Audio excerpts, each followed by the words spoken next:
Y compartir pantalla, me avisan por favor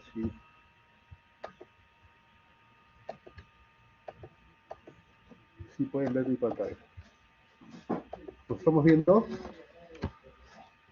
Sí, doctor, sí se ve la pantalla. Ya, perfecto. Ok, hoy vamos a hablar sobre tumores de hígado. La clase, el título de la clase es neoplasias de hígado, lo mismo tumores de hígado. Y hablar rápidamente de los tumores benignos más frecuentes y los tumores malignos más frecuentes. Por cierto, hay muchos, pero no vamos a hablar de todos, vamos a hablar de los más frecuentes y algunos conceptos que a ustedes les interesan saber. Los tumores de hígado, hablando de los benignos, se van a dividir básicamente en dos: tumores sólidos y tumores quísticos.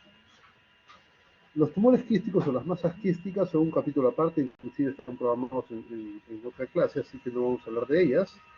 Vamos a hablar hoy de los tumores sólidos de hígado. Los tumores sólidos de hígado, como cualquier otro tumor, se va a originar de cierto tipo de estirpe central. Vamos a tener los tumores de origen epitelial, los tumores benignos sólidos de hígado, los tumores de origen epitelial, que son básicamente la hiperplasia nodular focal y el adenoma hepatocelular. Los tumores de origen mesenquimal, ¿sí?, que se van a originar en el tejido adiposo, el músculo liso, el vaso sanguíneo o el tejido endotelial. ¿Sí? Así vamos a tener los lipomas, mielolipomas, los leiomiomas, los hemangiomas, los mesoteliomas cuando derivan del tejido endotelial. Y los tumores de origen mixto, que pueden ser los teratomas o amartomas mesenquimales. Estos dos últimos son bastante más frecuentes en niños. Y de los previos, los más frecuentes, los que vamos a ver son dos de origen epitelial, dos de ellos, la hiperplasia nodular focal y el adenoma hepatocelular, y uno de origen mesenquimal, que es más frecuente inclusive que estos, el tumor que deriva de vasos sanguíneos, que es el hemangioma hepático. Así que de esos vamos a hablar. Los tumores benignos, aunque no parezcan, son lesiones frecuentes y están presentes en más o menos el 10% de la población. Se descubren, son hallazgos habitualmente incidentales, algunos dicen accidentales. ¿Sí? Descubren casualmente tras hacer algún estudio de imagen por alguna otra razón. Por tanto, los pacientes son frecuentemente asintomáticos. Es raro que un paciente venga por síntomas asociados a un tumor benigno. Lo habitual es que los síntomas se deban a otras causas, se hace el estudio y se descubre el tumor benigno. Son más frecuentes que los malignos, el doble de frecuencia de los tumores malignos. Así que tan raros no son, y hoy diagnosticamos muchos más tumores benignos que antes, porque hoy hacemos mucho más imágenes que antes. Hoy hacemos mucho más tomografías, mucho más resonancias que antes, y ahí estamos diagnosticando tumores benignos en personas asintomáticas. Dentro de las manifestaciones clínicas, si es que las hay, que son poco frecuentes, es básicamente un dolor tipo pesadez. Una carga allí leve, una sensación de presión leve, pero nada más. El paciente tolera, que el paciente lleva y aprende a llevar sin mayores molestias, sin mayores problemas, y no le altera su ritmo, calidad de vida. Cuando aparece dolor intenso o aparecen otros síntomas como fiebre, náuseas, vómitos, eso ya es otra historia. O son molestias causadas por otros problemas, o es que estas lesiones se complicaron. ¿Que se pueden complicar? Sí, se pueden complicar. ¿Okay? Pero lo habitual es que no den mayores molestias y sea un dolor tipo gravativo, que sabes que el paciente sabe sobrellevar. Cuando el dolor es intenso o se asocian otras molestias, o, como digo, se asocian a otro problema, a otra enfermedad, o es que el tumor se complicó. ¿Cómo hacemos el enfoque diagnóstico? Para estos tumores benignos es muy importante saber la edad, el sexo, la historia médica, los antecedentes, básicamente el consumo, ¿sí? El consumo de anticonceptivos orales, el consumo de algunos anabólicos, ver si hay antecedentes oncológicos, ver si hay una hepatopatía de fondo. Pero básicamente, edad, sexo e historia de consumos básicamente de productos hormonales. ¿Sí? Como el tumor, como el tumor es asintomático, con frecuencia el examen clínico también lo es. No hay mucha clínica, excepto que tenga una gran masa y uno pueda palpar, pero habitualmente no son masas tan grandes y al examen clínico habitualmente no hay nada, ningún hallazgo. Las pruebas de laboratorio, el ecograma, el hepatograma, el coagulograma y todo lo demás son normales, porque el paciente no tiene una enfermedad hepática. Y los marcadores tumorales, siendo patologías benignas, van a ser también, una vez más, normales. Alfa-fetoproteína, CDA, CD199. Son patologías no malignas. ¿Eh? Y si estuvieran elevados, pues habría que pensar en una neoplasia subyacente. El diagnóstico, sin embargo, se basa en imágenes.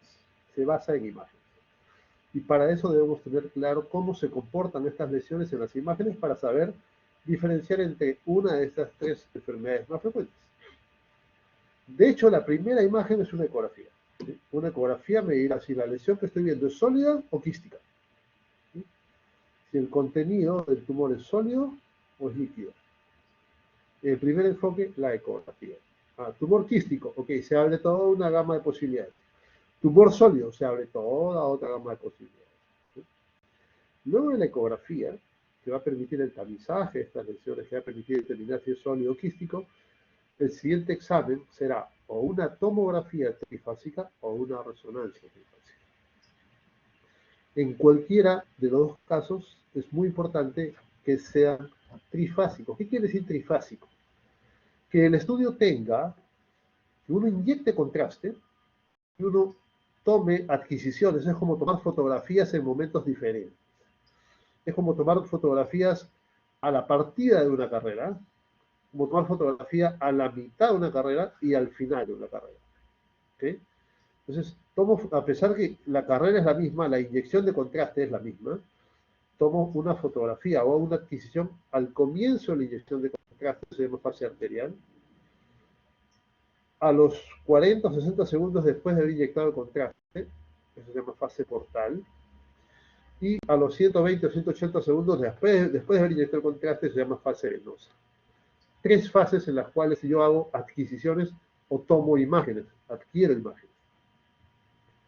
De manera que voy a tener una fase arterial, portal y tardía. Sea una tomografía o una resonancia, es muy importante adquirir imágenes del paciente. La tomografía nos va a dar ciertas características para diferenciar entre tumores benignos y malignos, e inclusive entre los tumores benignos o entre los tumores malignos. La resonancia tiene mejor rendimiento en algunos casos que la tomografía, no siempre, no siempre. Decir que una resonancia es mejor como concepto general que una tomografía no necesariamente es así, porque para algunos casos es mejor la tomografía y para otros casos es mejor la resonancia. Sea que hagamos tomografía o sea que hagamos resonancia, en ambos casos tiene que ser trifásico. ¿Qué otro examen auxiliar para el diagnóstico podemos tener? De hecho, ya quedamos en que el examen por excelencia para diagnosticar estos tumores son las imágenes. ¿Sí? Ecografía inicialmente y la diferenciación final entre tomografía o resonancia, ambas tres fases. La biopsia. ¿Qué hay de la biopsia? La biopsia está habitualmente contraindicada cuando las lesiones son compatibles con hemangiomas, con hemangioendoteliomas, ¿sí? Cuando hay tumores quísticos, especialmente si son de origen diatídico, por supuesto no vamos a biopsiar un quiste diatídico. Hay riesgos con la biopsia. Cuando hay riesgos, cuando hay tumores sólidos que son hipervascularizados, cuando hay riesgo de hemorragia, hay riesgo de implantar, si es un tumor maligno, células parietales en el sitio de la punción, o hacer que ese tumor maligno biopsiado sangre un poco y al sangrar un poco se disemina hacia el peritoneo, las células tumorales. Así que si la biopsia en algún momento se consideraba una herramienta diagnóstica en tumores de hígado, hoy en día ya casi no se usa, hoy en día no se recomienda.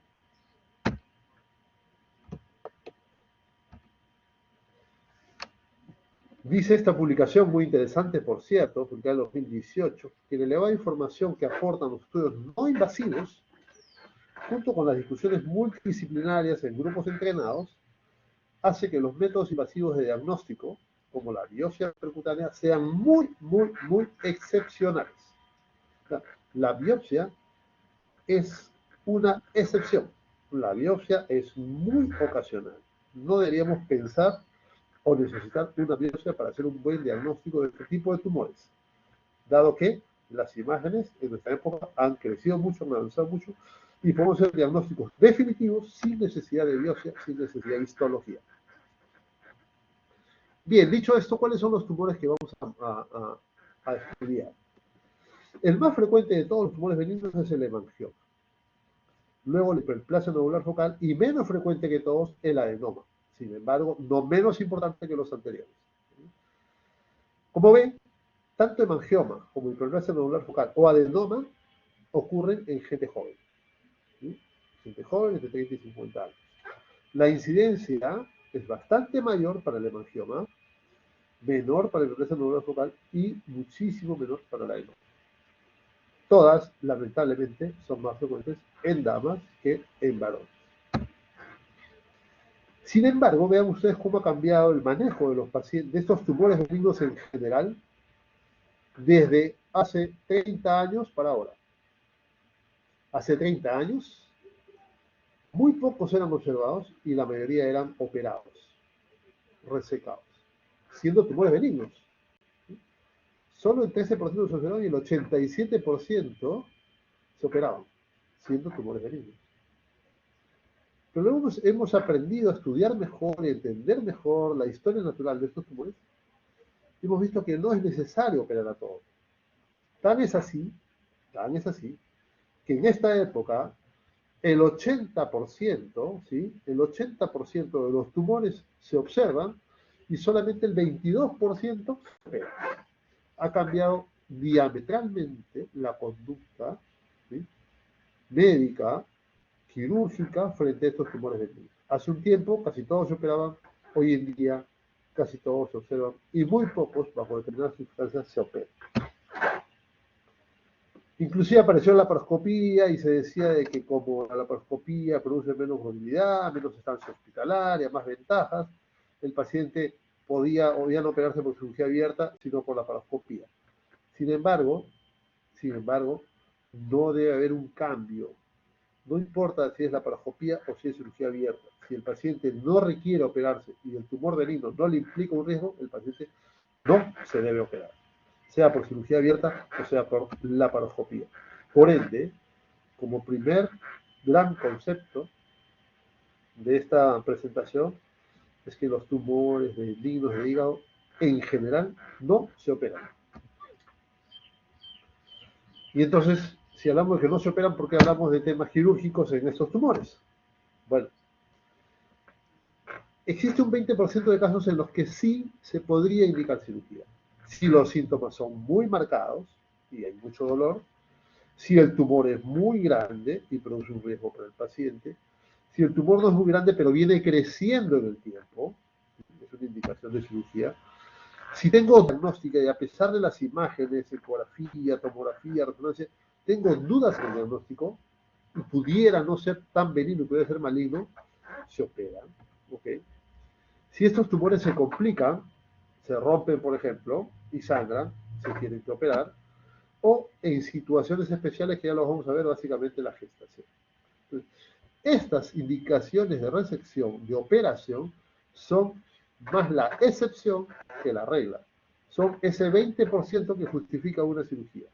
Síntomas muy marcados, tamaño muy grande del tumor, crecimiento sostenido en el tiempo del tumor, duda diagnóstica, complicaciones o algunas situaciones especiales.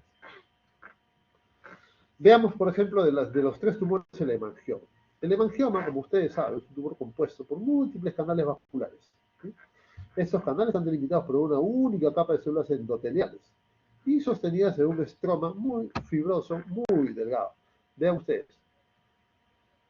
Células endoteliales que limitan canales vasculares y este estroma, entre cada canal, es muy, muy pequeño. Estroma muy delgado. ¿Okay? Existen dos tipos de hemangiomas. El hemangioma capilar y el hemangioma cavernoso. El hemangioma capilar es el más frecuente de todos.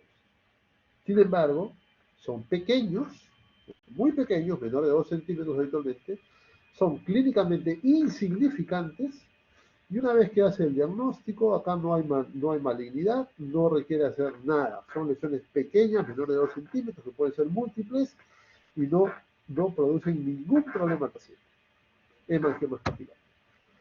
Los hemangiomas cavernosos, por lo contrario, son más relevantes. ¿Por qué? Porque son más grandes. ¿Sí? Son más grandes, pueden llegar a medir entre 1 y hasta 40 centímetros. Se dice que cuando son mayores de 10 centímetros se consideran gigantes. ¿Sí? El consenso de la Asociación Europea para el Estudio del Hígado los califica como gigantes cuando superan los 10 centímetros. Antes se hablaba de 4 centímetros, 6 centímetros, 8 centímetros. Hoy en día estableció que un hemangioma es calificado como gigante cuando supera los 10 centímetros. Y estos tumores pueden superar fácilmente los 10 centímetros, pueden llegar a ser gigantes como hasta 40 centímetros. ¿Okay? Son más relevantes, se pueden complicar, pueden sangrar, se pueden trombosar. ¿Okay? Entonces, lamentablemente, como dije, son más frecuentes en mujeres. Los hemangiomas cavernosos pueden ser grandes, los hemangiomas capilares son habitualmente pequeños. Los capilares son insignificantes y los cavernosos sí pueden asociarse a complicaciones por crecimiento, por síntomas, por sangrado, y son los más relevantes. Afortunadamente, son la variante menos frecuente. El más frecuente son los hemangiomas capilares. Decíamos que tiene predominio en damas, su irrigación depende de la arteria hepática, tienen un realce nodular, periférico y progresivo. Lo vamos a ver ahora. Pueden tener, cuando son muy grandes, una cicatriz central y no son encapsulados. Esto es un hemangioma, vean ustedes. Un tumor hepático sano y esto es un hemangioma. ¿Será capilar o será cavernoso? Por supuesto que por el tamaño es un hemangioma cavernoso. ¿Okay? Así se ve en una ecografía, un nódulo hiperdenso. Así se ve en una tomografía. Ven ustedes, aquí hay dos. Un nódulo acá, otro nódulo acá, en las flechas. ¿Sí?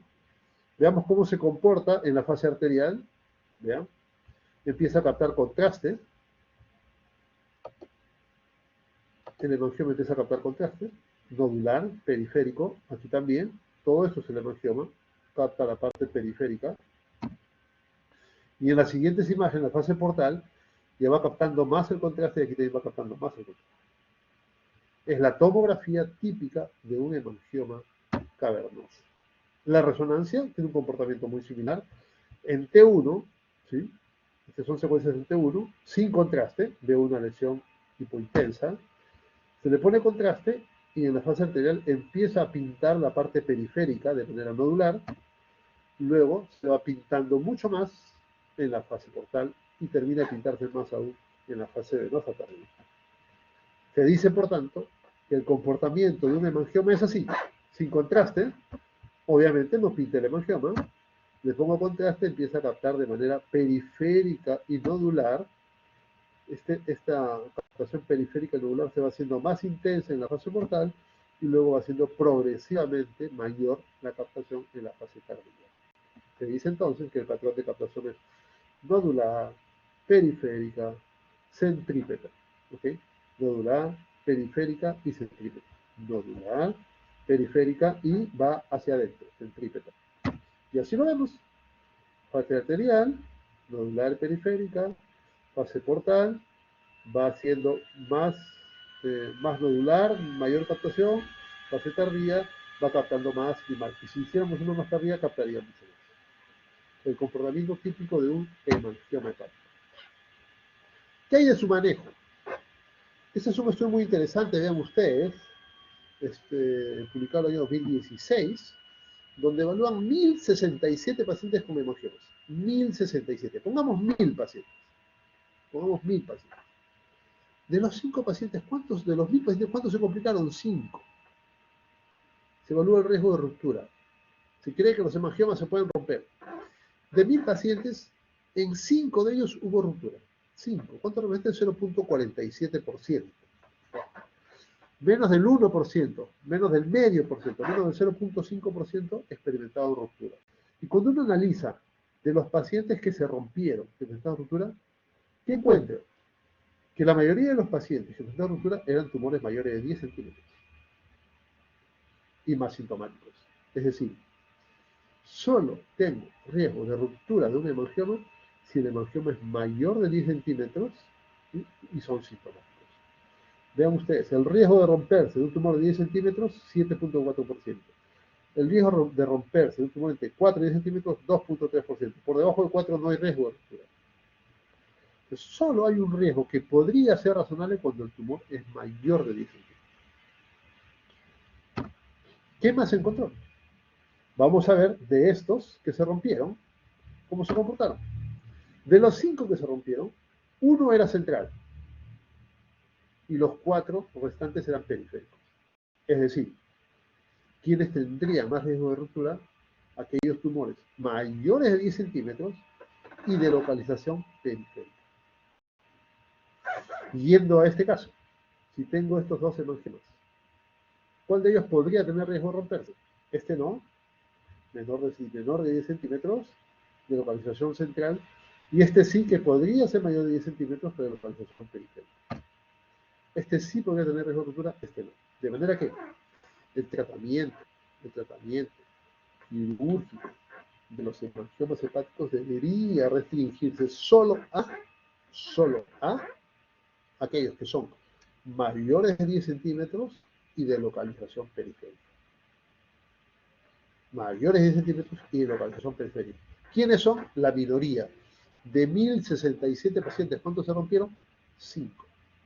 ¿Cuántos requieren cirugía por riesgo de ruptura?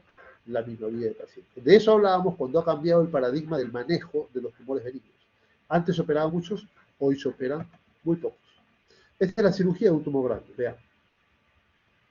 Se hace la exéresis del hemangioma o la enucleación del hemangioma o la hemangiomectomía o hemangiectomía. Hay un planito entre el hígado sano y el hígado enfermo y uno va liberando y sacando el hemangioma. Hemangiectomía, tumor grande y periférico. Si esto estuviera dentro del hígado, central en el hígado, como en esta imagen, no valdría la pena operar. Este tumor, si es más grande, pues se hace la enucleación o hemangiectomía, pero es un tumor grande, localización periférica, en un paciente que de pronto es un futbolista, que es un boxeador, que es un esquilador, que es alguien que está sometido a mucho esfuerzo o mucho trauma abdominal, pues valdría la pena operarla solo si son mayores de 10 centímetros y de localización periférica. El segundo tumor benigno en frecuencia es la hiperplasia nodular focal. La hiperplasia nodular focal es un tumor producido por una respuesta, es una hiperplasia. Es una respuesta a una vascularidad anormal en el hígado. Existe un pequeño vasito sanguíneo anormal y ese pequeño vasito sanguíneo anormal genera una respuesta de hiperplasia. Y se ve así. La masa tumoral, con una cicatriz en el medio y con tejido proliferativo alrededor. ¿Qué contiene? Contiene todos los elementos del hígado. Contiene hepatocitos, contiene espacios portales, contiene vasos portales, contiene arteria, contiene ductos biliares, contiene todos los elementos del hígado. Están contenidos en una hiperplasia nodular focal. En un hemangioma no. En un hemangioma la proliferación es solo de vasos capilares. No hay hepatocitos, ¿sí? No hay epitelio biliar, no hay vena porta, solo hay epitelio vascular endotelial, ¿sí? Solo hay vasos capilares. En la hiperplasia nodular focal, que vamos a tener dentro del tumor, hepatocitos, ¿sí? Células de Kupffer, células de Ito, vasos portales, vasos arteriales, ductos biliares, espacios portales. Es un pequeño higadito que ha crecido dentro del hígado, como consecuencia de una reacción a una vasculatura anormal. También más frecuente en damas, ¿sí? Como digo, tiene hepatocitos, células biliares, células de Kupffer, vasos portales, todo lo que contiene un hígado. ¿Sí? Pueden ser múltiples, ¿sí? Con frecuencia son múltiples estos casos, ¿sí? No son tumores únicos, con frecuencia son tumores múltiples, ¿sí? Y pueden tener una cicatriz central, o más que pueden tener, habitualmente tienen una cicatriz central. ¿Qué ha cambiado con estos tumores? Esta es una publicación muy interesante en el año 2016, una guía práctica de la sociedad, una guía práctica clínica de la Asociación Europea para el Estudio del Hígado, con respecto al manejo de estos tumores. ¿Cómo se reconoce, o cómo se trata hoy, o cómo se considera hoy a la hiperplasia nodular focal? Como una lesión benigna, que tiene bajo o nulo riesgo de sangrado, que no se maligniza y que generalmente es asintomática. El paciente nos viene así y lo descubrimos por una ecografía o una tomografía o tal vez un dolorcito vago por ahí, se hace una eco y se descubre una masa en el hígado, se hace el estudio y encontramos una masa de este tamaño, grande en el hígado. Esto es una hiperplasia nodular focal. Lesión completamente benigna, tiene un nulo riesgo de sangrado, tiene un cero riesgo de malignidad y es generalmente asintomático. Por tanto, independiente del tamaño, si mide 3 centímetros, si mide 6 centímetros, si mide 8 o 10 centímetros, estos casos no requieren operarse. ¿Por qué? Porque no van a sangrar, porque no se van a malignizar y porque son habitualmente asintomáticos. Independientemente del tamaño, no se opera. Es más, algunos decían, ya perfecto, no se opera porque mide 8 centímetros, pero ¿qué pasa si empieza a crecer en el tiempo? Si empieza a crecer, mejor lo opera. Se hizo una publicación del crecimiento de las hiperplasias nodulares focales y se concluyó de que no es una razón para operar a los pacientes. Sí deben tener un seguimiento en un centro especializado, hepatobiliar, pero no necesariamente es indicación de operar. Vean ustedes, entre estos años, ¿sí?, hizo seguimiento a 160 pacientes, entre el 2002 y el 2015, a 160 pacientes. De ellos, 19, o sea, 12% crecieron. 12% crecieron. Pero a pesar de que crecieron, ninguno dio síntomas de malignidad. Entonces, siendo seguidos en un centro de referencia hepatobiliar, cuando el diagnóstico está claro que es una hiperplasia nodular focal, así no tenga biopsia, el diagnóstico es claro, así crezca, estos tumores no se operan.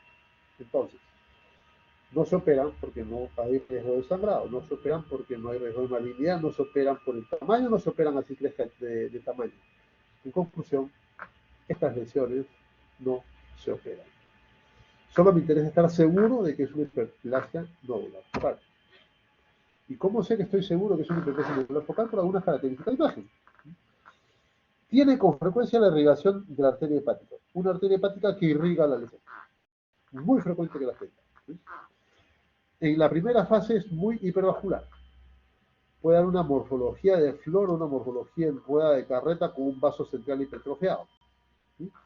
Y el 50% muestran una cicatriz central. ¿Y cómo se ven? Así. En la primera fase, una no contrastada, obviamente no captan contraste. En la fase arterial temprana, capta contraste, todo el tumor se prende, se enciende, capta contraste. En la fase portal pierde contraste, en la fase tardía pierde contraste, pero la cicatriz central, que al comienzo no captaba contraste, al final sí capta contraste. Y eso es muy típico de un hemangioma. Y lo vemos aquí. Una lesión que no capta contraste, aquí capta contraste rápidamente, pero la región central no capta. ¿Sí? Va perdiendo el contraste la lesión, la va perdiendo, y la lesión central, ¿qué ocurrió? La cicatriz central empieza a captar contraste. El tumor capta y luego lo pierde, y el contraste no capta y luego lo gana. Perdón, la cicatriz central. Mientras el tumor va perdiendo contraste, la cicatriz central va adquiriendo contraste. Y en la fase tardía es un tumor que no pinta y una cicatriz central que sí pinta. Muy característico de una hiperplasia nodular focal. Aquí vemos otra imagen. Recuerden esta imagen. Una lesión, captadora de contraste con una cicatriz central, y a partir de la cicatriz parecen salir unas proyecciones hacia la periferia. A eso es lo que dan en llamar la rueda de carreta. Imagen de rueda de carreta por el dedo. Aquí se insinúa, aquí se ve mejor, y a esto se le da en llamar la imagen de rueda de carreta. Muy típica por esta cicatriz central, por esta escala central, que es una anomalía vascular muy típica de las hiperplasias nodular focales. En la resonancia, igual, se ve aquí, este es un T2, este es un T1, como contraste el fase arterial, como se pinta la lesión, no la cicatriz central. En la fase venosa va perdiendo contraste la lesión, y en la fase tardía perdió contraste la lesión y ganó contraste la cicatriz central. La cicatriz que no captaba, ahora la capta, la lesión que sí captaba, ahora ya no la capta. La lesión pierde contraste, la cicatriz gana contraste. Imagen muy típica de una hiperplasia nodular focal. Con esta imagen ya no requerimos ya no requerimos hacer una biopsia. Y esta es otra imagen muy característica. Una arteria que justo llega a la lesión. Veamos. Una arteria que justo llega a la lesión. ¿Por qué decíamos cómo se origina una hiperplasia nodular focal? Es una malformación vascular arterial. Una arteria que justo llega a la lesión. Alrededor de esta arteria se originó una respuesta hiperplásica. Una arteria nutricia de la lesión. Muy característica, si la ven así, una arteria que llega directamente a la lesión es muy típico de una hiperplasia nodular. ¿Okay? Sin embargo, la hiperplasia nodular focal puede confundirse muchas veces y no ser tan típico en la tomografía o en la resonancia, puede confundirse muchas veces con un adenoma, con un carcinoma hepatocelular o un carcinoma hepatocelular del tipo fibrolamelar. Entonces, esta imagen de acá, no parece ser tan típica con una captación central y aquí la escala que va resaltando, pero al no ser tan típica puede ser confuso.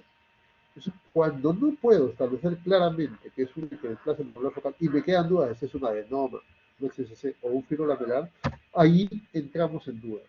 ¿Biopsiamos o no biopsiamos? Allí viene el problema de biopsiar o no biopsiar. Y esta misma publicación que les comentaba de la Asociación Europea para el Estudio del Hígado, ¿sí? Estas guías clínicas, lo comentan de manera muy clara. Si yo tengo una sospecha de hiperplasia nodular focal, de hecho, para hiperplasia nodular focal, es mejor la resonancia que la tomografía. Nos ayuda más la resonancia que la tomografía. En hemangioma nos ayuda más la tomografía. En hiperplasia nodular focal nos ayuda más la resonancia. Por eso decimos, no es que una sea mejor que la otra. Para algunos casos será mejor la resonancia, para otros casos será mejor la tomografía. Pero si tengo una tomografía, ¿sí? Tengo una resonancia trifásica, y a pesar de la resonancia, tengo dudas en el diagnóstico, determinaré el tamaño. Si es mayor o es menor de 3 centímetros. Si es mayor de 3 centímetros y tengo dudas en el diagnóstico, solo en esos casos hago una biopsia. Pero si es menor de 3 centímetros, hago una ecografía contrastada. Si tras la resonancia, que me deja dudas, hago una ultrasonografía contrastada, ¿sí? Si no hay dudas, el diagnóstico es definitivo y hiperplasia nodular focal y se observa. Si a pesar de la resonancia y la ecografía contrastada hay dudas, recién vamos a una biopsia y de acuerdo definimos si es una hiperplasia nodular focal o no. Al final, ¿qué se hace? Se observan, no se operan, no es necesario hacer el seguimiento. No solo no se operan, ¿sí? Se les da de alta y no es necesario hacer el seguimiento, porque el diagnóstico es definitivo de una hiperplasia nodular focal y no malignizan, no sangran, no dan síntomas, por ende, no requieren hacer nada más, ningún estudio adicional, ningún tratamiento adicional. Entonces, si tengo una sospecha de hiperplasia nodular focal, hago la resonancia. Si la imagen es típica, se acabó la historia, vean, el paciente se va de alta, no requiere más imágenes de seguimiento. Si la imagen no es típica, hago una segunda imagen, ecografía contrastada. Si con estas dos no le diagnóstico paciente, se va de alta. Si tengo dudas, recién biopsia y de acuerdo a la biopsia, si confirmo, no se hace nada y obviamente si es una neoplasia se operará. Este es el manejo de una hiperplasia nodular focal. No se operan, ¿sí? El manejo es alta, no requiere seguimiento. No vamos a ver ya estas cirugías que se hacían antes, ¿sí? Eso es parte de una hepatectomía por una hiperplasia nodular focal. Ya no las vamos a ver, porque especialmente en esta lesión, la indicación es que los pacientes no se operan. ¿Ok? Ya tenemos un hemangioma que se opera solo en ciertos casos si la lesión es mayor de 10 centímetros o es muy periférica, por el riesgo de sangrado. Las hiperplasias nodulares focales, independientemente del tamaño o lo que sea, no se operan. ¿Sí? Y una tercera neoplasia benigna es el adenoma hepático. El adenoma hepático es menos frecuente que los otros dos, ¿sí? Menos frecuente que los otros dos, y se desarrolla a partir de hepatocitos, es crecimiento de hepatocitos y de algunas células de Kupffer. A diferencia de la hiperplasia nodular focal, donde hay células biliares, conductos biliares, vena porta, arteria, aquí no. Aquí solo hay crecimiento de hepatocitos y de algunas células de Kupffer. Aquí vemos claramente los hepatocitos y aquí vemos algunas células de Kupffer. No hay más, no hay más. ¿Sí? Es un crecimiento casi clonal de hepatocitos. ¿Sí? También más frecuente en damas.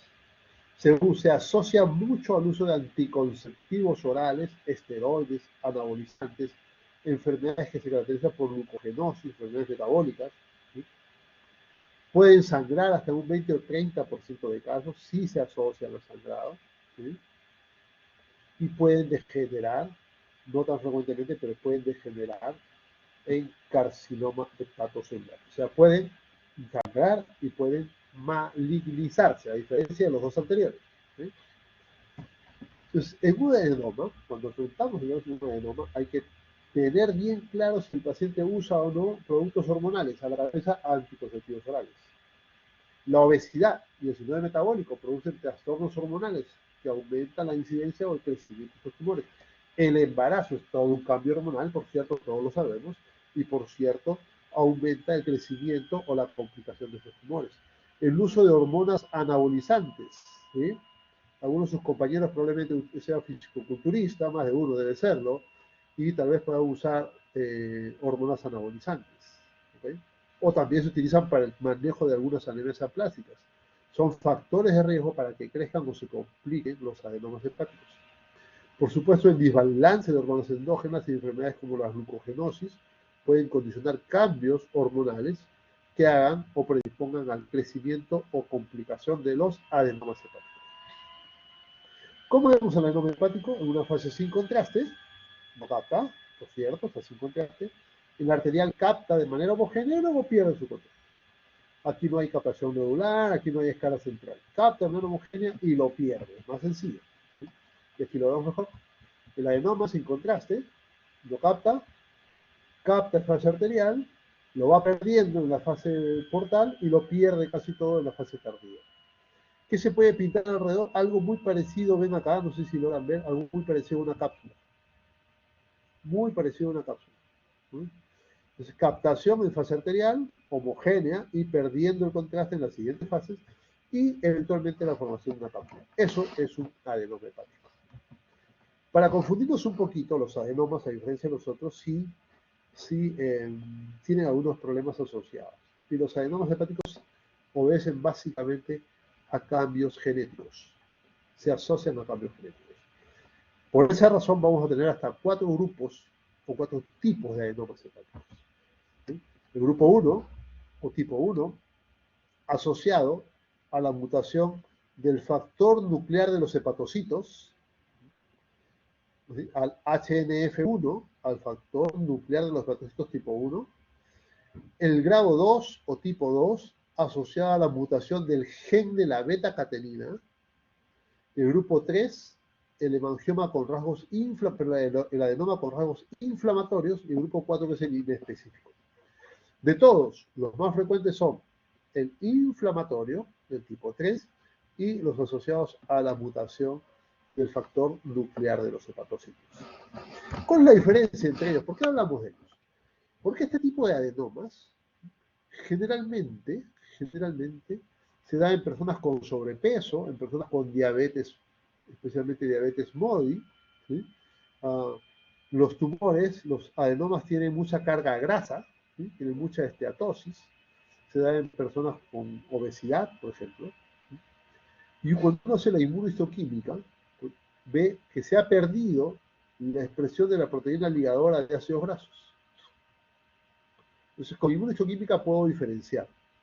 En el grupo 2, o el grupo de la mutación del gen de la beta-catenina, o los adenomas tipo 2, aquí hay una activación de la beta-catenina. ¿Sí? Se sobreexpresan algunas moléculas como la beta-catenina, ¿sí? Y me sirve para hacer el diagnóstico diferencial haciendo inmunohistoquímica. Vean ustedes aquí, busco hacer la tinción de la beta-catenina y aquí la expresión o la falta de expresión o la pérdida de expresión de la proteína ligadora de ácidos grasos. O sea, la inmunohistoquímica es muy útil. ¿Okay? Esta se asocia a la mutación o la inactivación del factor nuclear de los hepatocitos. Esta se asocia a la activación de la beta-catenina. Está muy en relación con el uso de hormonas masculinas, ¿sí? con glucogenosis, con poliposis familiar, y tiene alto riesgo, muy alto riesgo de desarrollar cáncer. Más frecuente, grupo 2, en varones, sexo masculino, muy frecuentemente asociado al uso de hormonas anabolizantes, alto riesgo de desarrollar neoplasias y se asocian a la mutación del gen de la beta-catenina. Y así lo puedo encontrar cuando hago la biopsia, la histología y la inmunohistoquímica. Aquí no, aquí son lesiones en pacientes obesas o diabéticas, son lesiones con gran contenido de grasa y no hay correlación entre estas lesiones y ni sangrado ni degeneración tumoral. Entonces, este tipo de adenomas habitualmente son adenomas grasos que no sangran ni degeneran el tumor. Este tipo 2, asociados a la mutación del gen de la beta-catenina, es más en varones, es más frecuentemente en varones, y tiene alto riesgo de desarrollar carcinoma hepatocelular. Y se asocian a la mutación del gen de la beta-catenina. Y existe un grupo 3, ¿sí?, que es un adenoma de tipo inflamatorio, que es el más frecuente de todos. Vean ustedes, inflamatorio 40-50%, el segundo, el asociado a la mutación del HNF1, que es la mutación del factor nuclear hepatocitario, ¿sí? Y el tipo 2, que es el menos frecuente, por cierto, que es más frecuente en varones, que puede producir gran riesgo de desarrollar neoplasias. Las del tipo 3 de rasgos inflamatorios, ¿sí?, pueden ser de dos tipos. El precisamente inflamatorio, prominentemente inflamatorio, ¿sí?, en la histología voy a encontrar infiltrado inflamatorio, está asociada a sobrepeso y hay riesgo de sangrado. Los hemangiomas de tipo inflamatorio tienen mayor riesgo de sangrado.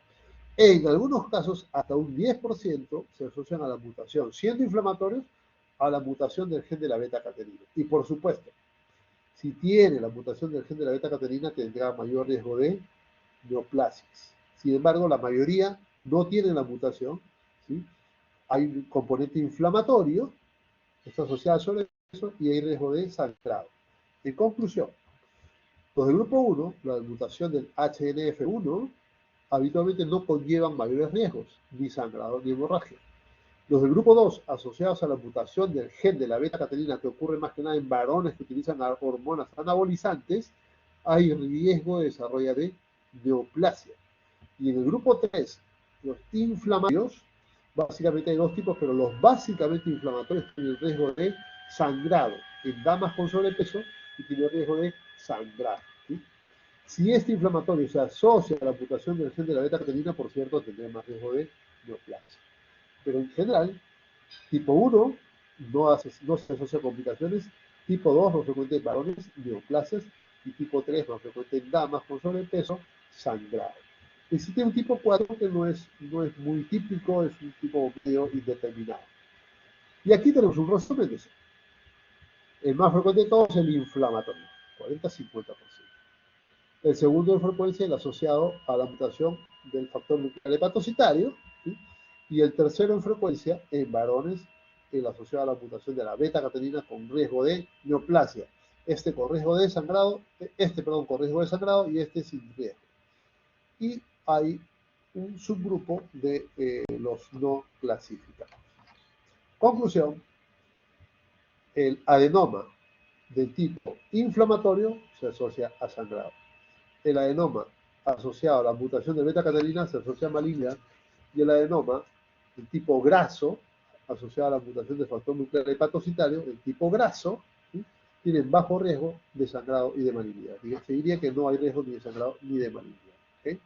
Aquí tenemos tipo graso, tipo inflamatorio y este con sangrado. Vean ustedes, esta es una resonancia. Esto de acá no se ve muy bien, pero se ve acá una pequeña masa, un adenoma. Le hacemos una secuencia que nos permite hacer la resonancia y que no la tiene la tomografía. Esto sin contraste, pero le hacemos una secuencia que se llama dentro de fase y fuera de fase. Y cuando cae mucho la señal, por ejemplo de acá para acá, decimos que la lesión tiene grasa. Si esta lesión tiene gran contenido graso, ¿qué será? ¿Una hemangioma? No. ¿Será una hiperplasia nodular focal teniendo tanta grasa? No. Será un adenoma. ¿Un adenoma de cuál tipo? Del tipo 1, del tipo graso, asociado a la mutación del factor nuclear hepatocitario. Y en la biopsia se ve así. Gran componente graso. Aquí, un hemangioma que capta contraste, perdón, un adenoma que capta contraste, va perdiendo el contraste, pero va habiendo una formación periférica como una cápsula. Se llama la imagen del atolón. Si ven ustedes en el mar, se ve a veces estas imágenes de atolón en el mar, se pinta todo el reborde. Esta captación periférica de un adenoma es típico o es sugestivo, así como acá lo vemos, muy sugestivo de los adenomas del tipo inflamatorio. ¿Y por qué son importantes los inflamatorios? Porque pueden sangrar. ¿Sí? Pueden sangrar. Los asociados a grasa habitualmente no sangran, pero los inflamatorios sí pueden sangrar. Y así es. Los adenomas tipo inflamatorios se pueden caracterizar por sangrado. Pueden sangrar dentro del hígado o pueden sangrar hacia fuera del hígado. Adenomas con sangrado habitualmente son inflamatorios. Y otro dato que es importante. Si un paciente o una paciente, la patología más frecuente de damas, está tomando anticonceptivos orales o algún producto hormonal, debe suspenderlo. Un buen porcentaje de pacientes con adenomas hepáticos asociados al uso de productos hormonales, en especial anticonceptivos orales, tras suspender los anticonceptivos orales pueden regresionar de manera espontánea e inclusive hasta desaparecer. Así que la primera medida ante una dama que toma anticonceptivos orales y en quien descubrimos un hemangioma es suspender los anticonceptivos orales, ¿verdad? Los anticonceptivos hormonales, suspenderlos.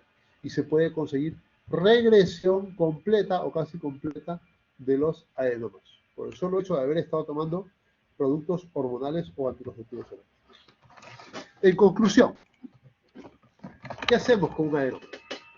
Si ocurre en un varón, riesgo de malignidad, se opera, sin duda, independientemente del tamaño. En un varón se opera. Si es en una dama, ¿qué hacemos? Suspendemos los anticonceptivos orales o los productos hormonales que esté tomando. Los suspendemos. De hecho, ¿cuánto suspendemos? 6 meses. Y reevaluamos. Si el hemangioma, tras haber suspendido, es menor de 5 centímetros, no pasa nada, se observa. Si respondió a anticonceptivos orales y se hace menor de 5 centímetros, no pasa nada, se observa.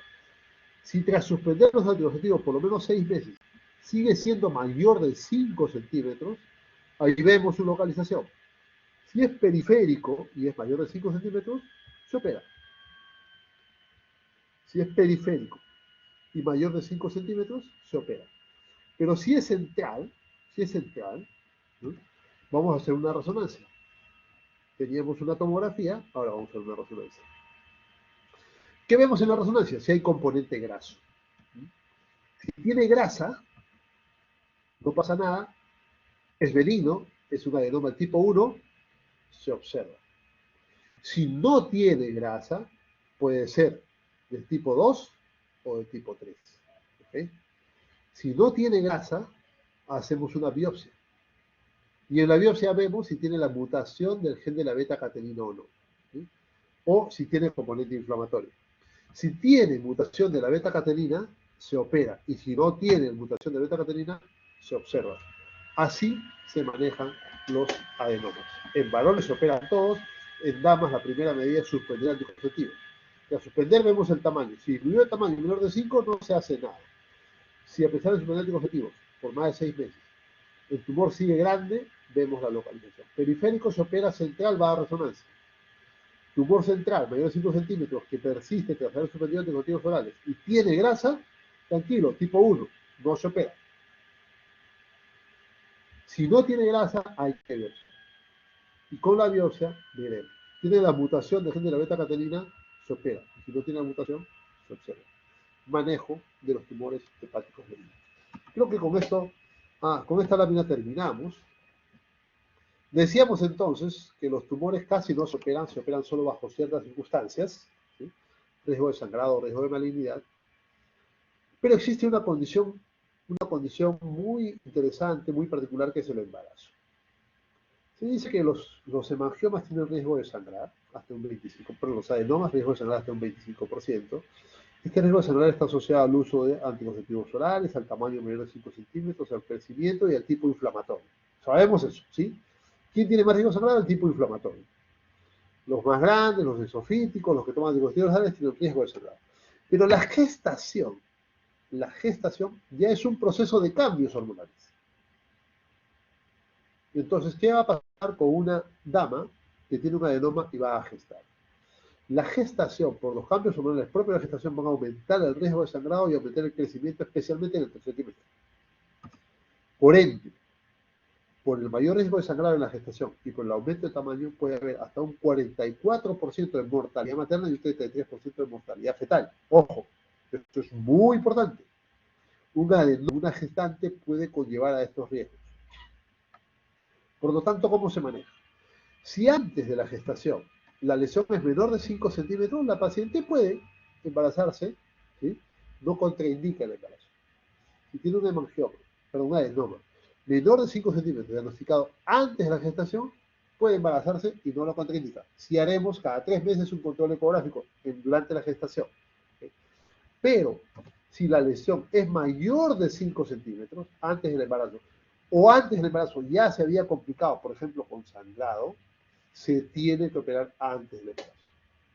Pues si la lesión es mayor de 5 o ya tuvo una complicación previa al sangrado, nos va a llevar a riesgo de sangrado, de crecimiento, de muerte materna y muerte fetal. Por ende, se opera antes del embarazo. Las lesiones menores de 5 centímetros en gestantes no es necesario operar, se observa. Las lesiones mayores de 5 centímetros o que tuvieron una complicación previa, se operan antes de la gestación. Por eso es muy importante hablar con las damas que tienen hemangiomas y su plan de vida, su plan de gestación. Bien, con esto termino con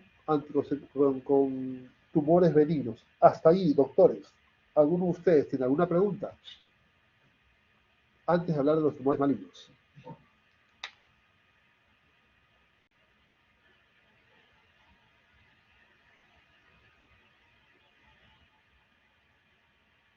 Todo claro, doctor.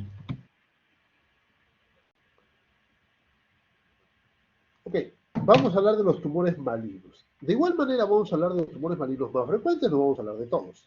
Y al igual que los benignos, se van a dividir en tumores primarios y secundarios. Los primarios van a ser de origen epitelial, ¿sí? Y los de origen mesenquimal. Los tumores de origen epitelial van a derivar de las células epiteliales derivadas de los hepatocitos, carcinoma hepatocelular en adultos, hepatoblastoma en niños, y los tumores derivados de las células biliares, el colangiocarcinoma y el cáncer de vesícula biliar. Tumores primarios de origen epitelial, derivados de los hepatocitos, derivados de los conductos biliares. Todas son células epiteliales, ¿sí? Ectodérmicas.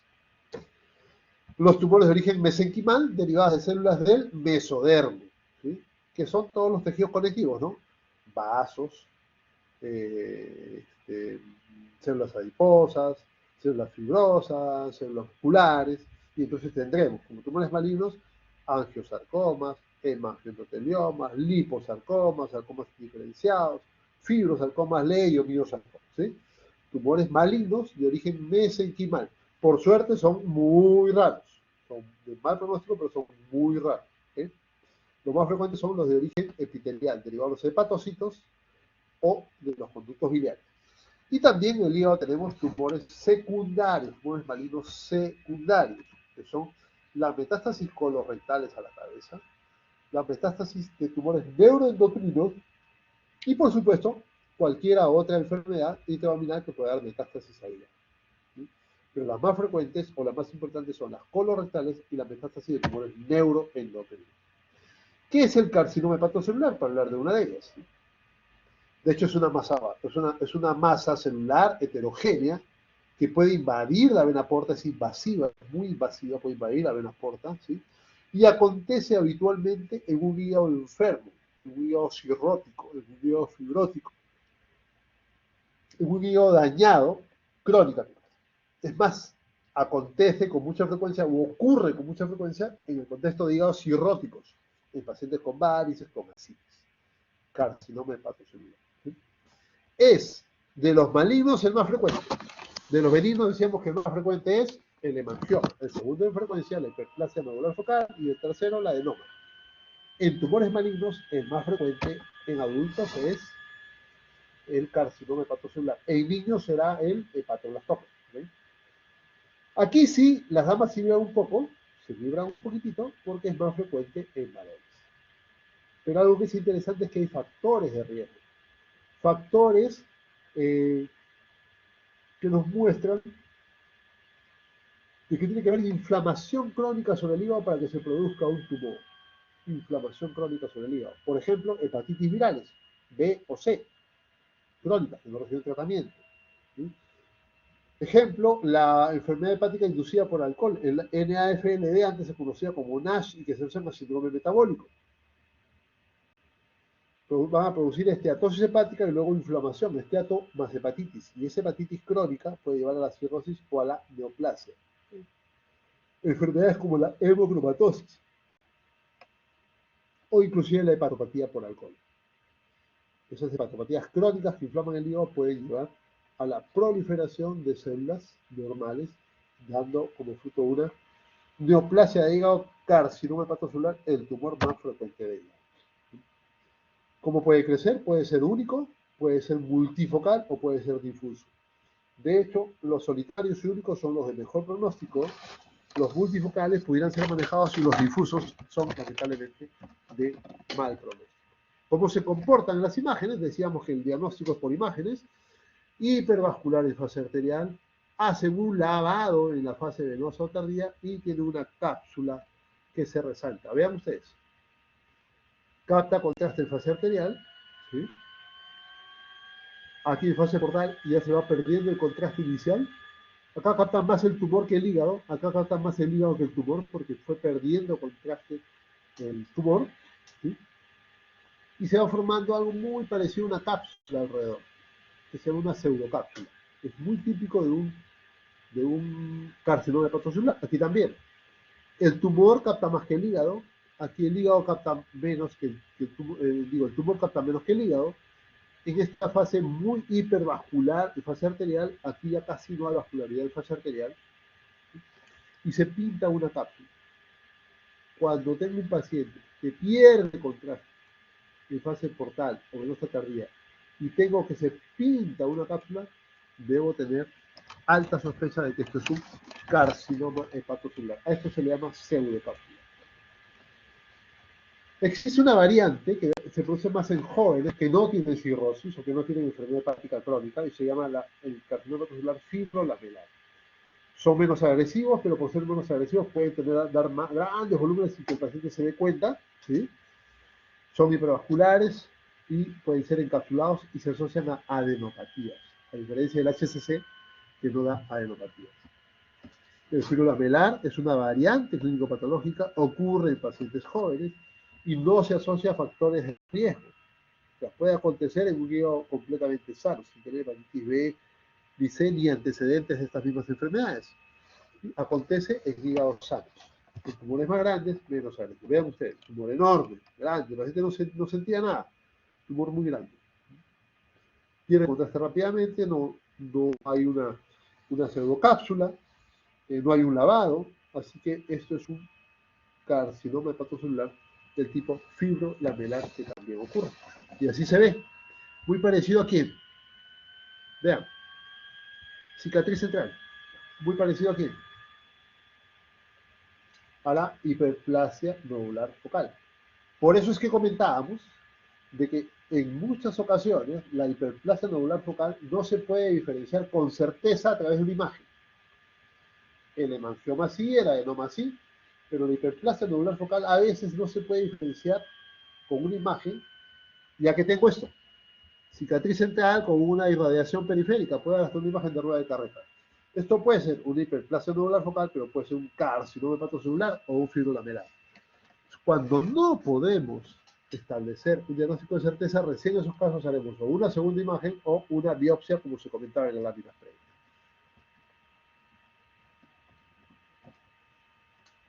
Bien, el carcinoma hepatocelular puede acontecer en dos contextos. En el contexto de un hígado cirrótico y en el contexto de un hígado no cirrótico. En el contexto de un hígado cirrótico, hay que tener en cuenta, además, no solamente las características del tumor, del carcinoma hepatocelular, sino además del hígado, la reserva funcional hepática, la presencia de hipertensión portal, el número y tamaño de los tumores y el volumen de hígado remanente. En cambio, si tenemos un carcinoma hepatocelular en un hígado cirrótico, la cosa es más sencilla. Solo me interesa el volumen remanente. Porque el hígado funciona bien, tiene buena reserva hepática, no tiene hipertensión portal, e independientemente del tamaño y número de tumores, voy a resecar al paciente. Entonces, solo me interesa el volumen del hígado remanente. Vean ustedes, un tumor enorme en un hígado no cirrótico, y se hace la hepatectomía, y así queda el tumor en un hígado no cirrótico. ¿Qué me interesa? El hígado remanente, nada más. ¿Sí? Igual acá, vean este tumor enorme, se operó hace poco, pesó casi 4 kilos, un tumor muy grande, creo que sí, este, se operó hace poco. Yo voy a calcular el hígado remanente. Todo esto es el hígado ocupado por la masa tumoral. Yo voy a partir el hígado en este punto y diría, me va a quedar este hígado remanente 18%. No, es muy poco hígado, no puedo operar a este paciente porque le voy a dejar muy poco hígado. No, no es así. No calculamos el tumor como volumen hepático. El tumor no es hígado funcionante. El tumor es un grupo de células no funcionantes. El hígado funcionante es solo esto. Si voy a operar, ¿sí? Si voy a operar, mi partición va a ser acá, mi cálculo de volumen hepático va a ser solamente en esta parte blanca. Esto no. Entonces yo diré que mi volumen residual es esto de esto. Lo único que voy a sacrificar de hígado es esto. No es todo esto, porque todo esto no es hígado, es tumor. La parte que voy a sacrificar de hígado es esto, para tener un buen margen quirúrgico. Entonces tendré más del 18%, por supuesto que sí. Aquí tendré más del 80% de hígado remanente. Entonces no es problema. Cuando el volumen es suficiente, no me interesa nada más en un hígado no cirrótico. Se opera. En un cirrótico, sí, la cosa cambia. Y si el volumen es muy pequeño en un hígado no cirrótico, pues le ligamos la porta para que crezca, para que se hipotrofie el hígado donde está el tumor y para que crezca el hígado donde no está el tumor. Y hacemos una embolización, una ligadura de la porta y tengo una cirugía en 2 tiempos con un hígado remanente que creció.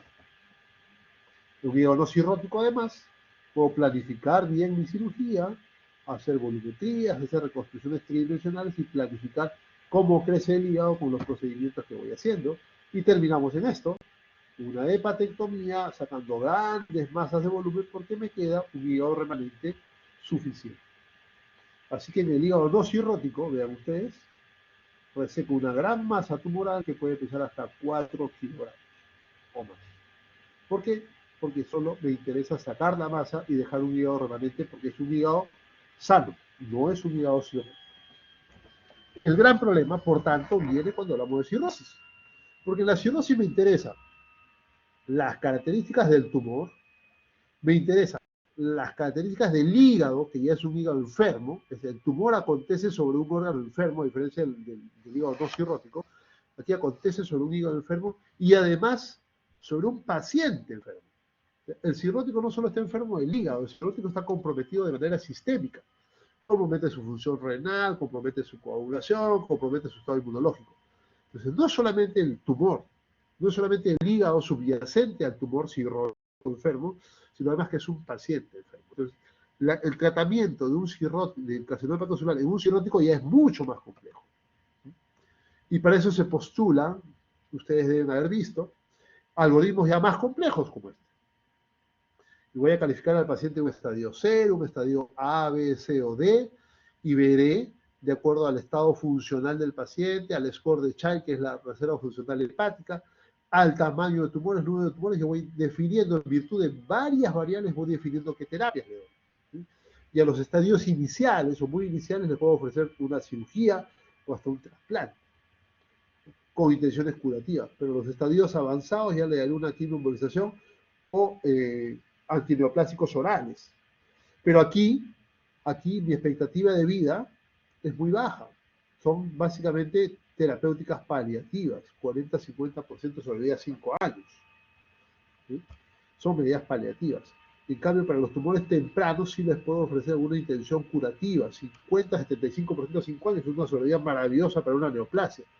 Pero el algoritmo es más complejo, tengo que ver el estado funcional del paciente, tengo que ver su reserva funcional hepática, tengo que ver el score de Child-O'Mel, Tengo que ver el tamaño del tumor, tengo que ver si es una lesión única o múltiple, si la presión portal está normal, si la bilirrubina está aumentada o no. ¿Okay? Todo eso para determinar si estos pacientes se podrán operar o de repente hasta trasplantar. Entonces interesa mucho el tamaño del tumor, ¿sí? La localización de tumores, el número de los tumores, la reserva funcional hepática, la hipertensión portal y el estado propio del paciente, es decir, sus comorbilidades. El tratamiento del carcinoma hepatocelular en el hígado cirrótico es mucho más complejo que en el del hígado no cirrótico, ¿sí? La cirrosis subyacente es el factor condicionante más importante para definir la resecabilidad. Más importante que el tumor, si sale o no sale, es el hígado que queda. Más importante que el mismo tumor, ¿sí? El hígado remanente, además de ser un riesgo, es un terreno óptimo. Saco el tumor, dejo el hígado enfermo, y en ese hígado enfermo hay un terreno para que reaparezcan otros tumores. Así que la cirrosis no solamente es un riesgo quirúrgico para el procedimiento quirúrgico, sino también hay un riesgo de reaparición o recurrencia de los tumores. Es por esa razón que se plantean dos opciones terapéuticas, o cirugía o trasplante. Vean ustedes los resultados con trasplante sobre 5 años, 70%, 90%, 65%, 80%, bastante buenos. Vean ustedes los resultados con cirugía, 36%, 66%, 40%, 35%, 70%. No tan buenos. Vean ustedes la sobrevida libre de enfermedad o sin recurrencia. Sin recurrencia, trasplante 80%, 75%, 90%, 65%, 85%, sin recurrencia. Con cirugía, sin recurrencia, 40%, 50%, 20%, 40%. Es decir, con la cirugía en un hígado cirrótico tengo el riesgo de complicaciones que pueden afectar la mortalidad o sobrevida del paciente, pero además riesgo de recurrencia. Entonces, la cirugía y el trasplante son dos opciones que se pueden contraponer o se pueden complementar para dar tratamiento a un paciente con carcinoma hepatocelular en el contexto de un hígado cirrótico. Aquí, que está en ese estadio 0 o estadio 1 o estadio A. Pero ¿cuántos caben en este estadio de todos los pacientes? Apenas un 25%. Es decir, son muy pocos los pacientes con carcinoma hepatocelular en hígado cirrótico que van a alcanzar una oportunidad de tratamiento curativo. ¿Y por qué tan pocos? Nódulos únicos o nódulos menores de 3.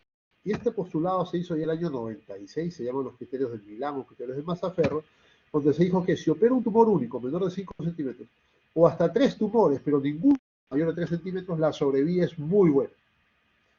Entonces, si quiero tener una sobrevida muy buena, debo operar tumores que no son muy avanzados. O un solo tumor hasta 5 centímetros, o máximo 3 tumores, pero ninguno de ellos mayores de 3 centímetros. Y entonces, con los criterios de Milán, ¿sí?, o de Mazzaferro, un solo tumor hasta 5 centímetros o 3 tumores hasta 3 centímetros, obtengo sobrevidas muy buenas, de 75 al 80%. Pero ¿qué pasa si yo digo, no, estoy operando a muy poquito, estoy trasplantando a muy poca gente? Quiero trasplantar a más gente. Vamos a aumentar pues los diámetros. Y vamos a trasplantar ahora a pacientes ya no hasta 5, sino hasta 6.5 centímetros. Los llamados criterios de San Francisco. O de pronto no, quiero trasplantar a pacientes que tienen un tamaño un poquito mayor. Y aumento hasta 7 centímetros. Aumenté de 5 a 6,5 a 7 centímetros. Vean ustedes cómo en la medida en que aumentamos los criterios para trasplantar, expandimos los tamaños para decir, a estos sí los voy a trasplantar, a pesar de que van creciendo en tamaño de un número, la sobrevida se va cayendo.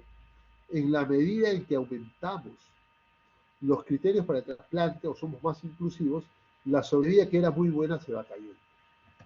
Por tanto, se establece lo que se llama la teoría del metro ticket. Cuanto más lejos quiero ir, más allá de los criterios de Milán, cuanto más lejos quiero ir, voy a pagar un precio más caro. Y ese precio más caro es menor sobrevida. Entonces, el trasplante es una buena alternativa, pero para tumores tempranos, pequeños. Cuando los tumores son más grandes o más avanzados, la sobrevida se va cayendo y el trasplante ya no es una buena opción. A esto se le llama la teoría del metro ticket. ¿Qué condiciona eso? Que al trasplantar solo a los tumores pequeños, ¿sí?, si yo quiero aumentar mi lista de espera, voy a saturar mi lista de espera. Porque el trasplante, ¿sí?, No alcanza para todos, no hay órganos para todos. Así que yo quiero introducir no solamente tumores de hasta 5 centímetros, sino quiero introducir los tumores de 5, de 6, de 7, de 8, 9 centímetros, voy a saturar la lista de espera y no voy a alcanzar a satisfacer esta gran demanda que estoy creando. No podemos expandir los criterios para recepción de trasplante porque no alcanzan los donantes para trasplantar a estos pacientes. Entonces viene la discusión eterna. ¿Qué es mejor? ¿Resecar o trasplantar a estos pacientes? Esta lámina no está actualizada, por cierto, ya tiene algunos años, pero era como comparar a dos buenos equipos y decir, vamos a ver quién me da mejores resultados. Y teníamos esto. La sobrevida 5 años, con cirugía 60%, con trasplantes 70-75%. La recurrencia, con cirugía hasta 63%, con trasplantes menos del 15%. ¿Sí? Que era mejor, aparentemente, el trasplante. Además, para trasplantar no me interesaba la reserva funcional hepática, podía trasplantar un paciente con buena o mala reserva funcional hepática. Para operar requería un paciente con muy buena función hepática. La bilirrubina y la presión portal, para trasplantar no me interesa, si están normales o alteradas, pero para operar sí, necesito pacientes con buena presión portal o con buena bilirrubina. Dicho esto, además, la enfermedad de fondo. Cuando yo trasplanto a un paciente con cirrosis y tumor de hígado, le curo el tumor y le curo la cirrosis, curo la enfermedad de fondo. Cuando yo lo opero, lo curo del tumor, pero no de la cirrosis. De manera que, considerando todo esto, uno podría decir que sería mejor el trasplante que la cirugía. Sin embargo, a pesar de que el trasplante parece mejor, no todo lo que vi es oro. ¿Sí? No todo lo que parece serlo, bueno, lo es. Y el trasplante enfrenta muchos problemas que ya se habló en el seminario de trasplante. Escasez de órganos. Al haber escasez de órganos donados, los tiempos de espera son más largos, el paciente con tumor progresa mientras espera un donante y salen de la lista de espera porque ya se hacen intrasplantables, no trasplantables. Los criterios para trasplante, como hemos dicho, son muy restrictivos, el trasplante es muy costoso, requiere inmunosupresión y se hace en muy pocos centros en el país. La cirugía no tiene estas limitantes, el trasplante sí. El trasplante puede tener aparentemente mejores resultados, pero tiene estas severas limitantes, que no las tiene la cirugía. Por tanto, no se trata de un enfrentamiento entre dos alternativas terapéuticas, el trasplante versus la cirugía. Se pueden trabajar juntos y hacer terapias complementarias, terapias secuenciales. Primero opero al paciente. Si hay recurrencia, lo trasplanto. Es decir, una no excluye a la otra, ¿sí? Se pueden hacer y hay reportados estudios con terapias secuenciales o de salvataje, primero cirugía y luego trasplante, y al final la cirugía y el trasplante deberían apuntar hacia una misma dirección, porque deberían ser terapias finalmente complementarias. Muy bien, para terminar, el segundo tumor maligno más frecuente es el colangiocarcinoma. Se origina en el epitelio biliar. Pero tenemos epitelio biliar dentro del hígado y fuera del hígado. ¿Sí? Es el segundo tumor más frecuente. El tipo histológico es el adenocarcinoma. Y como digo, tenemos epitelio biliar dentro del hígado y fuera del hígado. Por ende, vamos a tener tres tipos de tumores de la vía biliar o de colangiocarcinomas. El que se origina dentro del hígado se denominará colangiocarcinoma intrahepático. El que se origina en la región periliar alrededor de la confluencia del ducto derecho con izquierdo se denominará colangiocarcinoma periliar. Y el que se origina en la vía biliar distal, 2 centímetros por debajo de la confluencia hacia abajo, se denominarán colangiocarcinomas distales. Entonces vamos a tener tres tipos de colangiocarcinoma: el intrahepático, el periliar y el distal. De todos, el más frecuente es el periliar, el segundo de frecuencia es el intrahepático. Aquí lo vemos mejor. Los que se originan alrededor de la confluencia del conducto derecho-izquierdo se denominarán iliares o periliares, 50-60%. Los que se originan dentro del hígado se denominarán intrahepáticos, 20%. Y los que se originan en la parte distal de la vía biliar o del colédoco, colangiocarcinomas distales, 20-30%. Los intrahepáticos, además, pueden tener tres tipos: el formador de masa, intrahepático, ¿sí?, el periductal infiltrante o el de crecimiento intraductal. Acá, vean, este infiltra dentro de la pared del ducto biliar y este crece hacia el lumen. de la vía biliar. Aquí se ve mejor. Los intrahepáticos, formadores de masa, 84%, los más frecuentes. Los periductales infiltrantes, 5%, infiltran dentro de la pared del conducto biliar. Y los intraductales que van creciendo hacia la luz son menos frecuentes, 2.8%. Pero son los tipos de colangiocarcinoma de tipo intrahepático. Y este es un colangiocarcinoma intrahepático, vean ustedes, grande, jala la cápsula, retrae la cápsula, capta contraste renal periférica y múltiples, ¿sí? Múltiples tumores. Colangiocarcinoma intrahepático. Este es un colangiocarcinoma, pero con compromiso de la vía biliar. No forma masa, sino compromete y infiltra la vía biliar. Un colangiocarcinoma del tipo periductal infiltrado. Dentro del hígado, pero no forma masa. Y este es otro. En la confluencia del hígado compromete tanto los conductos derechos, estos dos, como los conductos izquierdos. Un tumor en la zona de la confluencia. Este será un colangiocarcinoma tipo perifiliar. La mejor opción y la única opción de tratamiento curativo es la cirugía. La cirugía. Y hay que hacer la resección. Por suerte son tumores que nos permiten planificar bien la resección con una serie de imágenes. Tenemos que buscar que el tumor salga por completo y preservar el hígado remanente, un buen flujo de entrada, un buen flujo de salida y una cantidad de hígado remanente suficiente. Por tanto, para operar estos tumores, colangiocarcinomas, requiero factores técnicos. Que me quede un buen flujo de entrada en el hígado que va a quedar, un buen flujo de salida en el hígado que va a quedar y un volumen remanente del hígado que va a quedar adecuado, volumen remanente adecuado. Y además los factores biológicos importantes, el tamaño, el número de tumores, la invasión vascular, el compromiso ganglionar. Todo eso va a determinar la resecabilidad de estos tumores y decir, ¿lo puedo operar o no lo puedo operar? ¿Lo puedo hacer o no lo puedo hacer? ¿Okay?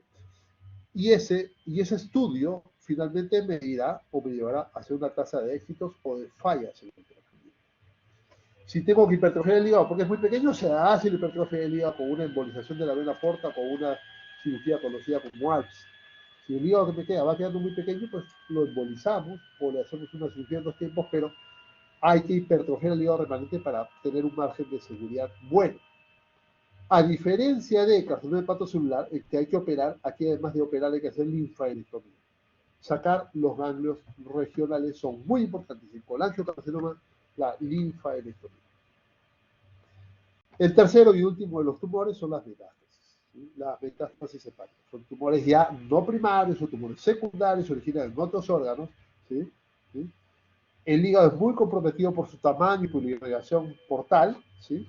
La mayoría son hipovasculares, pero también pueden haber los hipervasculares. ¿Sí? Y la mayoría de todos, en total, la mayoría es del que proviene de cáncer colorectal. ¿De ustedes metástasis de cáncer colorectal? A veces no se ven bien con tomografía, se ven bien con PET, tomografía con emisión de positrones. La tomografía para lesiones mayores de 1 centímetro y habitualmente hipervasculares. ¿Sí? Sin embargo, no todas las lesiones son hipervasculares, también hay las hipovasculares. Son más pequeñas, son más difíciles de interpretar y a veces uno dice, no, es benigno, y nos estamos equivocando. Por ejemplo, estas lesiones hipovasculares pequeñas, pero son lesiones metastásicas múltiples. O estas más grandecitas, hipovasculares múltiples, ¿sí? Son lesiones metastásicas hipovasculares. ¿Cuáles son las hipervasculares más frecuentes? Las de tiroides, ¿sí? Los de páncreas, los renales, los neuroendocrinos. Son los tumores, las metástasis hipervasculares más frecuentes.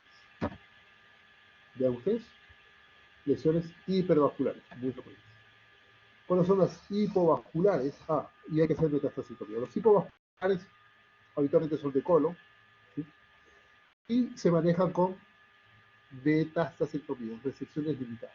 Un margen quirúrgico de 1 centímetro o menos centímetro es suficiente para tratar y puedo operar múltiples lesiones. Esto se llama cirugía. Ya no una catectomía, sino preservo el parénquima, se llaman cirugías preservadoras de parénquima. Pero son metastasectomías. Concluyo con esto, con todos los mensajes, doctores, les agradezco. Concluyo con esto, yo trabajo en trasplante, ya hemos comentado algunos temas de trasplante, el seminario de la semana pasada, que cuando una persona fallece, sus órganos tienen solo 2 destinos. O se van literalmente a un tacho de basura que es un ataúd, o son destinados a personas que pueden ser adultos o inclusive niños, que necesitan de ese órgano para seguir viviendo. Yo les pido que me ayuden ustedes a difundir este mensaje, porque la donación de órganos realmente salva vidas y es un concepto que tenemos que llevar nosotros, interiorizar nosotros, llevarlo a nuestros hogares, llevarlo a nuestra comunidad, porque necesitamos más donantes de órganos. Ok, terminé, doctores, con esto concluyo. ¿Preguntas o comentarios?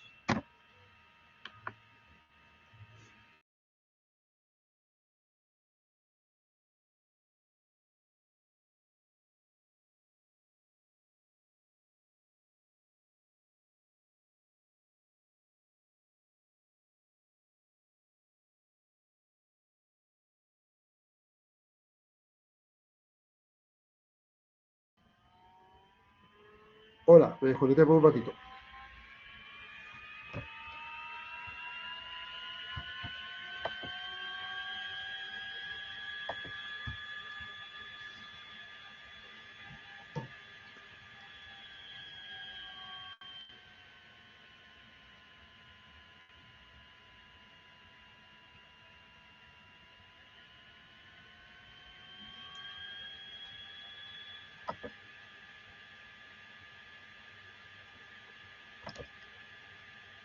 Debo entender que no hay ninguna pregunta. Están cansados y que tienen su clase de técnico operatorio. Todo claro, doctor. Muchas gracias.